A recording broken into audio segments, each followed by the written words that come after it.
ओम नमो भगवते वासुदेवाय। दोस्तों खुश रहिए, मस्त रहिए, अपनी चारों तरफ स्वच्छता बनाए रखें। तो चलिए दोस्तों, आज जानते हैं कि किस तरीके से नारद जी भक्ति के कष्टों की रक्षा करते हैं और उनके पुत्र ज्ञान और वैराग्य को नया जीवन दान देते हैं। किस तरीके से उन्हें स्थापित करते हैं और हमारे जीवन में ज्ञान और वैराग्य की क्या महिमा है, इन सब चीज़ों को आज के इस अध्याय में जानेंगे। तो चलिए शुरू करते हैं। श्रीमद् भागवत का अध्याय 3। नारद जी कहते हैं कि अब मैं भक्ति, ज्ञान और वैराग्य को स्थापित करने के लिए प्रयत्न पूर्वक श्री सुखदेव जी के कहे हुए भगवत शास्त्र की कथा द्वारा उज्जवल ज्ञान यज्ञ करूंगा। यह यज्ञ मुझे कहाँ करना चाहिए? आप इसके लिए कोई स्थान बता दीजिए। आप लोग वेद के पारगामी हैं, इसलिए मुझे इस सुख शास्त्र की महिमा सुनाइए। यह भी बताइए कि श्रीमद् भागवत की कथा कितने दिनों में सुननी चाहिए और उनके सुनने की विधि क्या है।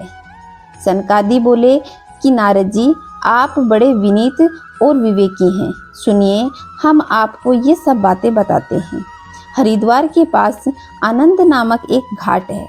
वहाँ अनेक ऋषि रहते हैं तथा देवता और सिद्ध लोग भी उनका सेवन करते हैं।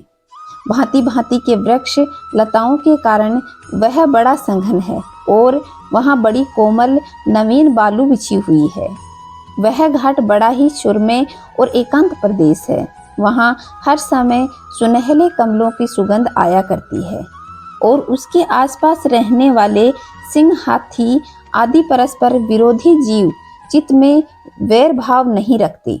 वहाँ आप बिना किसी विशेष प्रयत्न के ज्ञान यज्ञ आरंभ कर दीजिए। उस स्थान पर कथा में अपूर्व रस का उदय होगा।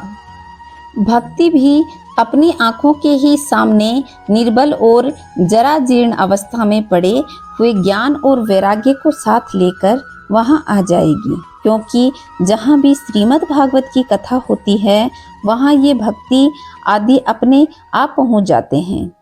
वहां कानों में कथा के शब्द पड़ने से तीनों तरुण हो जाएंगी। सूत जी कहते हैं, इस प्रकार कहकर नारद जी के साथ सनकादि भी श्रीमद् भागवत कथा का पान करने के लिए वहां से तुरंत गंगा घाट पहुंच गए। जिस समय वे तट पर पहुंचे, भूलोक, देवलोक और ब्रह्मलोक सभी जगह इस कथा का हल्ला हो गया। जो भागवत कथा के रसिक विष्णु भक्त थे, वे सभी श्रीमद् भागवत अमृत का पान करने के लिए सबसे आगे दौड़ दौड़ कर आने लगे। भृगु, वशिष्ठ, च्यवन, गौतम, मेघतिथि, देवल, देवरात, परशुराम, विश्वामित्र, साकल, मार्कंडे, दत्तात्रेय, पिपलाद, योगेश्वर, व्यास और पराशर, छायासुक, जाजली और जदु आदि सभी प्रधान मुनिगण अपने अपने पुत्र, शिष्य और स्त्रियों सहित बड़े प्रेम से वहां आए। इनके सिवा वेद, वेदांत, मंत्र, तंत्र, सहस्त्र पुराण और 6 शास्त्र भी मूर्तिमान होकर वहां उपस्थित हो गए। गंगा आदि नदियां, पुष्कर आदि सरोवर, कुरुक्षेत्र आदि समस्त क्षेत्र, सारी दिशाएं, दंडक आदि वन, हिमालय आदि पर्वत, देव, गंधर्व और दानव सभी कथा सुनने के लिए चल दिए। जो लोग अपने गौरव के कारण नहीं आए, महर्षि भृगु उन्हें समझा बुझाकर ले आए। तब कथा सुनने के लिए दीक्षित होकर श्री कृष्ण पारायण सनकादि नारद जी के दिए हुए श्रेष्ठ आसन पर विराजमान हुए। उस समय सभी श्रोताओं ने उनकी वंदना की। श्रोताओं में वैष्णव, विरक्त, सन्यासी और ब्रह्मचारी लोग वे आगे बैठ गए और उनके सबके आगे नारद जी विराजमान हो गए। एक और ऋषिगण, एक और देवता, एक और वेद और उपनिषद तथा एक और तीर्थ बैठी, दूसरी ओर स्त्रियां बैठी। इस समय सब और जय जयकार, नमस्कार और शंखों का शब्द होने लगा और अबीर, गुलाल, खील एवं फूलों की वर्षा होने लगी। कोई कोई देव श्रेष्ठ तो विमानों पर चढ़कर वहां बैठे हुए सब लोगों पर कल्प वृक्ष के पुष्पों की वर्षा करने लगे। सूत जी कहते हैं, इस प्रकार पूजा समाप्त होने पर जब सब लोग एकाग्रचित हो गए, तब सनकादि ऋषि महात्मा नारद को श्रीमद् भागवत महात्म्य स्पष्ट करके सुनाने लगे। सनकादि ने कहा, अब हम आपको इस भागवत शास्त्र की महिमा सुनाते हैं। इसके श्रवण मात्र से मुक्ति हाथ लग जाती है। श्रीमद् भागवत की कथा का सदा सर्वदा सेवन आस्वादन करना चाहिए। इसके श्रवण मात्र से श्री हरि हृदय में आकर विराजमान होते हैं। इस ग्रंथ में 18,000 श्लोक, 12 स्कंद हैं तथा श्री सुखदेव जी और राजा परीक्षित का संवाद है। आप यह भागवत शास्त्र ध्यान देकर सुनिए। यह जीव तभी तक अज्ञानवश इस संसार चक्कर में भटकता है जब तक क्षण भर के लिए उसके कानों में इस सुख शास्त्र की कथा नहीं पड़ती। बहुत से शास्त्र और पुराण सुनने से क्या लाभ है? इससे तो व्यर्थ का भ्रम बढ़ता है। मुक्ति देने के लिए तो एकमात्र भगवत शास्त्र ही गरज रहा है। जिस घर में नित्य प्रति भगवत शास्त्र की कथा होती है वह तीर्थ रूप हो जाता है, और जो लोग उसमें रहते हैं उससे उनके सारे पाप नष्ट हो जाते हैं। हजारों अश्वमेघ यज्ञ, सैकड़ों वाजपेयी यज्ञ, इस सुख शास्त्र कथा का 16वां अंश भी नहीं हो सकता। तपोघनों, जब तक लोग अच्छी तरह श्रीमद् भागवत का श्रवण नहीं करते तभी तक उनके शरीर में पाप निवास करते हैं। फल की दृष्टि से इस सुख शास्त्र कथा की समता गंगा, गाय, काशी, पुष्कर या प्रयाग कोई भी तीर्थ नहीं कर सकता। यदि आपको परम गति की इच्छा है तो अपने मुख से ही श्रीमद् भागवत के आधे अथवा चौथाई श्लोक भी नियम पूर्वक नित्य पढ़ना चाहिए।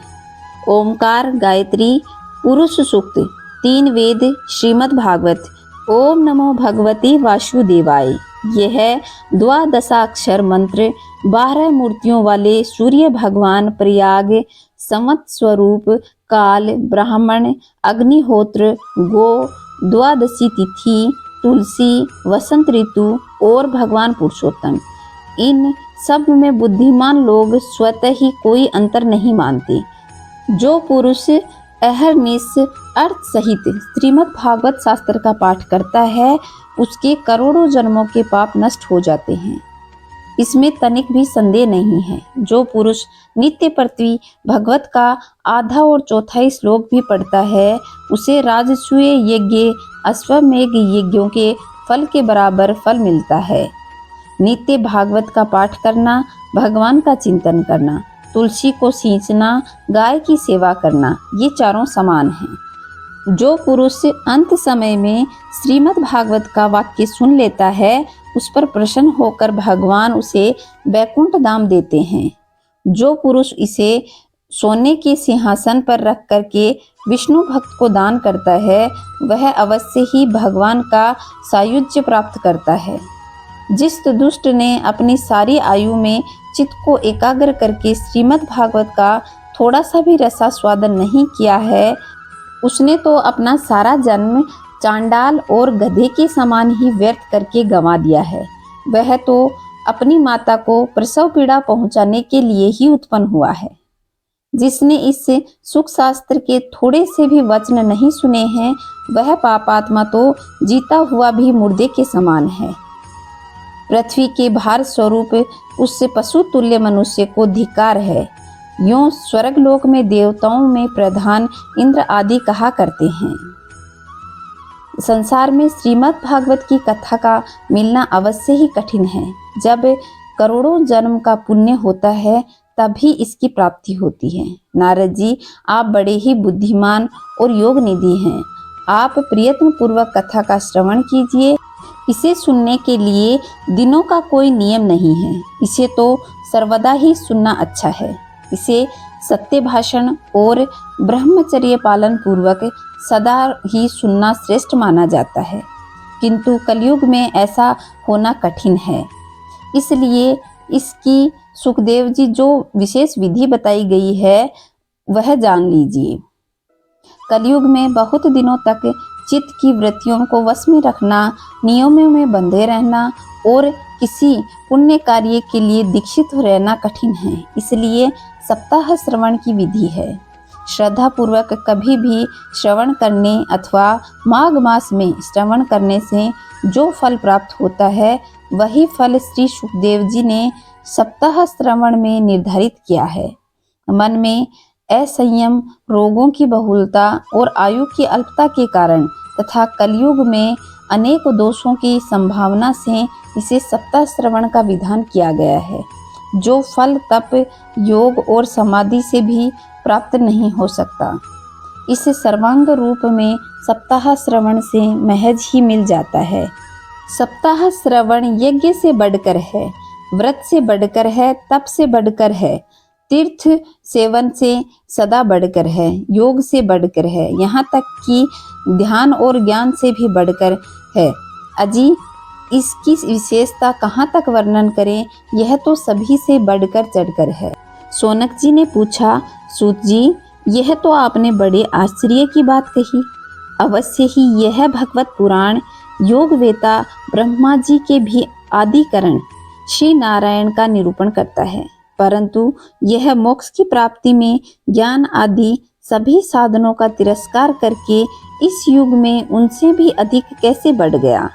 सूत जी ने कहा, शौनक जी, जब भगवान श्री कृष्ण इस धराधाम को छोड़कर अपने नित्य धाम को जाने लगे, तब उनके मुखारविंद से एकादश अर्थात 11 स्कंद ज्ञानोपदेश सुनकर भी उद्धव जी ने पूछा। उद्धव जी बोले, गोविंद, अब आप तो अपने भक्तों का कार्य करके परम धाम को पधारना चाहते हैं, किंतु मेरे मन में एक बड़ी चिंता है, उसे सुनकर आप मुझे शांत कीजिए। अब घोर कलयुग आ गया है, इसलिए संसार में फिर अनेक दुष्ट प्रकट हो जाएंगे। उनके संसर्ग से जब अनेक सत्पुरुष इस युग प्रकृति के हो जाएंगे, तब उनके भार से दबकर यह गोरूपिणी पृथ्वी किसके शरण में जाएगी। कमल नयन, मुझे तो आपको छोड़कर इसकी रक्षा करने वाला कोई दूसरा दिखाई नहीं देता। इसलिए हे भक्तवत्सल, आप साधुओं पर कृपा करके इसका कोई उपाय बताइए। भगवान आपने निराकार और चिन्ह मात्र होकर भी भक्तों के लिए ही तो यह सगुण रूप धारण किया था, फिर भला आपका वियोग होने पर भक्त जन पृथ्वी पर कैसे रह सकेंगे। निर्गुण उपासना में तो बड़ा कष्ट है, इसलिए कुछ और विचार कीजिए। उद्धव जी के ये वचन सुनकर भगवान सोचने लगे कि भक्तों के अवलंब के लिए मुझे क्या अवस्था करनी चाहिए।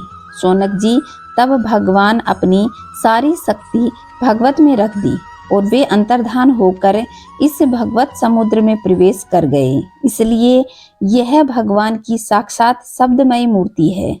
इसके सेवन, श्रवण, पाठ और दर्शन से ही मनुष्य के सारे कष्ट और पाप नष्ट हो जाते हैं। इससे इसका सप्ताह श्रवण सबसे बढ़कर माना गया है और कलयुग में तो अन्य सब साधनों को छोड़कर यही साधन धर्म बताया गया है। कलयुग में यही ऐसा धर्म है जो दुख, दरिद्रता, दुर्भाग्य और पापों की सफाई कर देता है तथा काम, क्रोध आदि शत्रुओं पर विजय दिलाता है।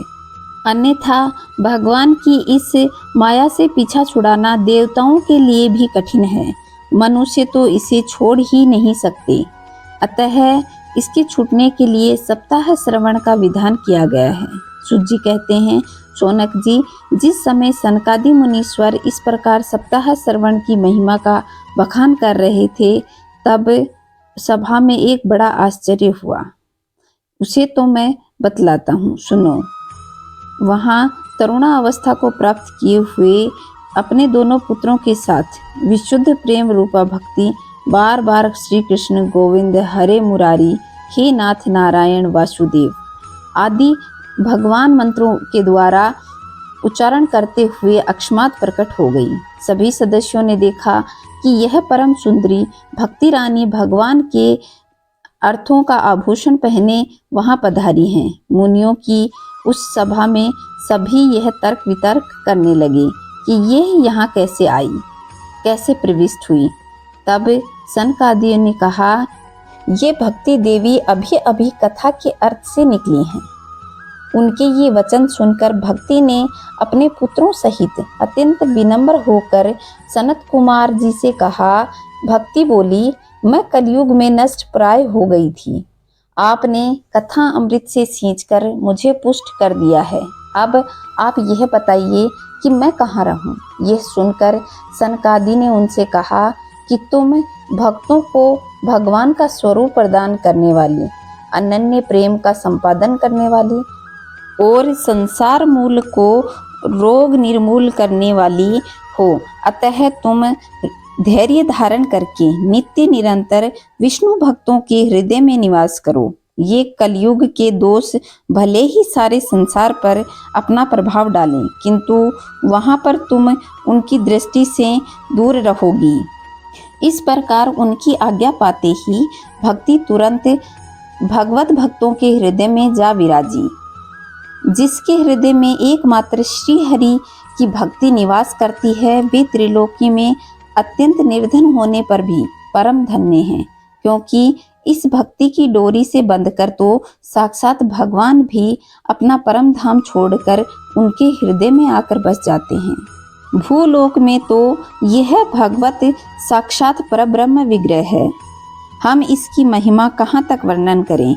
इसका आश्रय लेकर इसे सुनने से तो सुनने वाला और सुनाने वाला दोनों ही भगवान श्री कृष्ण की समता को प्राप्त करता है। अतः इसे छोड़कर अन्य धर्मों में क्या प्रयोजन है। तो दोस्तों, यह था भगवत महात्म्य का अध्याय 3। आगे की महिमा हम अगले अध्याय में सुनेंगे। आगे सुत जी, भगवान नारायण और भक्ति आगे क्या क्या होता है वह सब अगले अध्याय में जानेंगे। तब तक खुश रहिए, मस्त रहिए।